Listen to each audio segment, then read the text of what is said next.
我叫桑尼，是安徽合肥人，现在跟我女朋友同居，现在是第4年。其实我初中的时候，我觉得我是会对我们班一个很帅气的男孩子是会很欣赏的。我当时并不懂什么叫表白或者我就是直接跟他说了。然后当时我们班人都觉得我很勇，你怎么能够跟一个男生说，哎，我觉得你很帅啊，我很喜欢你这样子。但是对我来说，我后来觉得那个部分不足以说让我对他有进一步的关系，我没有很想说要跟他有一些肢体的接触，我只是想去表达说，哎，我其实对你很喜欢。因为在这个探索的过程中，我就会有这种疑问嘛，就好像我以前好像很欣赏男生，那我为什么现在又是一个女同性恋呢，又是个拉拉呢？就我怎么去认同我自己的这个身份？首先我肯定是可以去接受这个部分。第二个，当时我其实对我自己的大学的同班的一个女同学就有了那个暧昧的那个情愫，也很明显的就是我很喜欢她，很想要去靠近她，然后有性的这种吸引的部分，就很想要跟她有一个独处，就是2人的一个空间，然后也会有很强的这种占有的欲望。对于如果有男同学或者其他同学跟他走得比较近，其实我还是会很敏感的那个部分，所以这个就跟当时很想跟他成为朋友那种感觉是很不一样。我爸妈的那些朋友，那些叔叔阿姨看到我都说我像个假小子一样，就这个标签可能更小就伴随着我长大。在学校里就参加系里面的女篮球队，从小就很喜欢打篮球。当时就是球队里面大家其实都是差不多我这一款的，就都是短头发中性化的。然后那时候就有一个很有意思的事情，就是他们有的时候就会有一个人上前来，然后偷偷的就搂着我的肩膀或挨着我啊，就问我说你是不是？然后我就会很迷惑说，哎，我是什么呀？就是你那个问题只有4个字的话就非常的不清晰。对，然后后来我就觉得，哎呀，陆陆续续可能有3、4个人问了我以后，我就会反问他们，我说我是什么呀？他们就很恼火，就反而他们就有点生气的那个样子，就说，哎，你不会去查吗？然后我就觉得有一点点好像我的队友好像不太信任我，好像他们没有很喜欢我的，我就会有那种感觉。然后后来就慢慢悟出来了。慢慢我就理解了他们问的这个问题，就是说，哎，你是不是拉拉，或你是不是女同性恋？但可能这个词太敏感，或大家都有一些所谓恐同的那个部分，他就很难以把这个词完整的说出来。大家其实在学校里面还是觉得学校是一个比较安全或者是比较小的一个圈子，大家都觉得你一旦到了社会上，或你一旦跟父母在一起的时候，大家都是比较恐同的，大家都很难去真正的去接纳自己的那个身份。只是可能我不会那么的开心，就是哎呀太好了，我终于知道我自己是同性恋，我并不是这样子的一个状态来的。我们当时学校还是有彩虹社团的，在那个国际不在恐同日的时候，在学校里办过一次活动。当时我的队友们还跟我说，哎，你可以去参加，可以去听一听啊。但其实大家都不会去，虽然知道这个事情跟我有关系，但是一聊到出柜，一聊到你要公开，大家其实就开玩笑，哎，你去这样子，就都不会去的，所以我也没有去。更多的是会觉得像同学们说的那样了，就万一你毕业了，你出去工作了，或你回去面对父母的时候，你怎么办呢？你是谁呢？所以就还是觉得很压抑的。但我自己一直在那一刻，我就觉得我跟我的同学们不一样。我从那一刻我就觉得我很想要出柜，我很想要去过一个属于我自己的人生。我才20来岁，然后我要怀揣着这个秘密，或者是一直去做这样子的一个谎言，包裹着谎言要活，可能我觉得有50、60年吧，我觉得很辛苦很累。我不是一个很能够装着秘密去生活的人。我觉得我是一个比较坚韧的一个性格，我觉得只要我能够想方法，能够采取实际的行动，我觉得我可以去克服就是同性恋带给我的问题也好，还是有很多社会不接纳的一些阻碍也好，我自己是不是说很有信心，而是我觉得我自己可以做得到。这个是我一开始就有的一个心理的状态。然后我还记得那个时候我当时的女朋友去聊过这个话题，然后给我的回应是她觉得我很天真，他觉得我想的太太简单了。他觉得怎么可能呢？怎么可能会有这样子的未来呢？我大学的时候，最开始其实我是关注到了阿强同志的微博啊，我那时候其实还不了解有亲友会或者出色伙伴这样，然后我发现他们的观点是比较正向的，他们没有在教别人如何去隐藏，跟我在学校里面同学之间聊的不一样的内容。对，所以那时候大学一毕业的时候，我就赶快去搜，发现合肥就有，很有意思。我第一次参加活动的时候，我妈妈是开了车停在路边，然后我一个人去了一个很陌生的咖啡馆的一个房间里，也不知道会不会被骗之类的，反正我就走进去了，在旁边听一听，然后有个妈妈就问我说：“那你为什么过来啊？”我就只说了一句话，我说我想出柜。然后那个妈妈她就问了我几个问题，她说：“那你想好了要怎么出柜吗？”我说不知道。她说：“你想先跟妈妈说还是先跟爸爸说？”我就在内心想，这个事情还可以先跟谁说，先跟谁不说。然后我就说不知道。然后他们因为小伙伴们又在聊说到底怎么去跟父母相处嘛，所以大家又会聊到行婚啊，又欺骗的事情。然后那个妈妈就又问我说：“那你有考虑过行婚吗？”然后我说：“那也可以吧，因为大学的时候同学们都在说嘛。”我就说因为我也不知道到底是什么，就是我就觉得也许这是个解决方案呢，我就说也行吧。然后那个妈妈就问我说：“那你如果行婚的话，你是想领证的还是不领证的呢？”我不知道，我说还可以有领证和不领证的说法吗？所以呢，那个妈妈就看到我是一个小白很盲目的人，你第一次来参加这个活动，然后你第一句话就是我要出柜，而且你对于怎么出柜，你怎么去认识自己，你什么都不知道，就别人问你什么，你好像都还好还可以，我也行吧，都可以，就是这样子的一个状态。然后那个妈妈说：“那你再等一等吧，再考虑考虑。”对，我觉得那我是不是也可以像他这样，就花一些时间给我自己，在我做志愿者的过程中，我也慢慢的去看到我自己到底想要什么。就是我觉得至少我首先能回应那个妈妈给我的那些问题吧。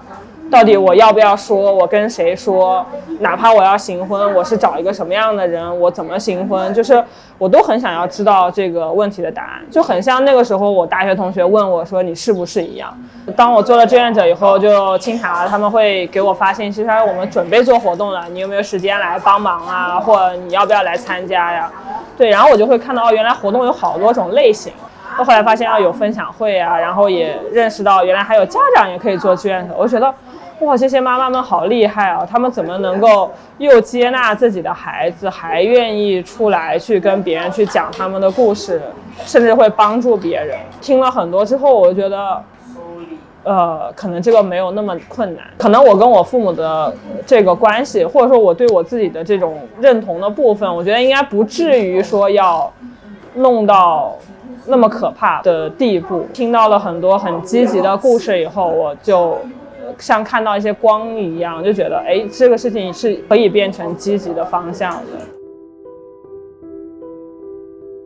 出柜前大概大半年，我是已经开始很详细的去筹划我自己的出柜的过程。那个时候因为我爸妈已经开始给我安排一些相亲，然后弄得我就很困扰，就又很难去拒绝你，又很难跟相亲对象去说这些东西。其实已经感觉到我随时可能会跟我爸妈去聊这个话题。我想过很多方案，我是要把我爸妈约出来，在一个没有人的地方，我跟他们去说，还是我在家里面说，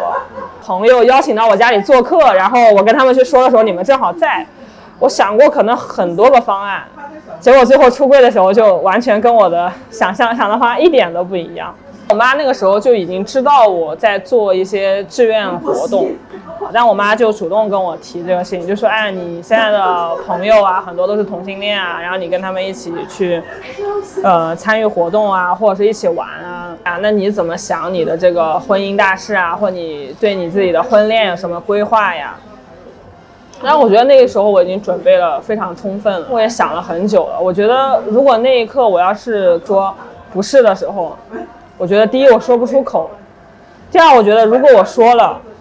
以后，我再跟我父母亲再去讨论，他们绝对不会再去相信你后面的真话的。沉默了可能几十秒或1-2分钟，然后我就跟我妈说，我说那如果我也是呢？然后我妈也用很长的一个沉默去回应我，然后后来她就没有再去聊这个话题，当时没有直面的回应我，所以我第一件事情是把她的微信先推给了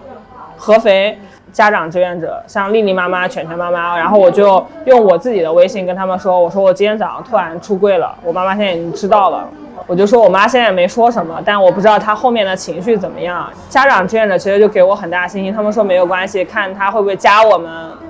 或者我们主动加她有什么事情我们会跟你说的。我也在我们志愿者群里面，就是跟其他青年的志愿者，我也说了，我今天突然出柜了，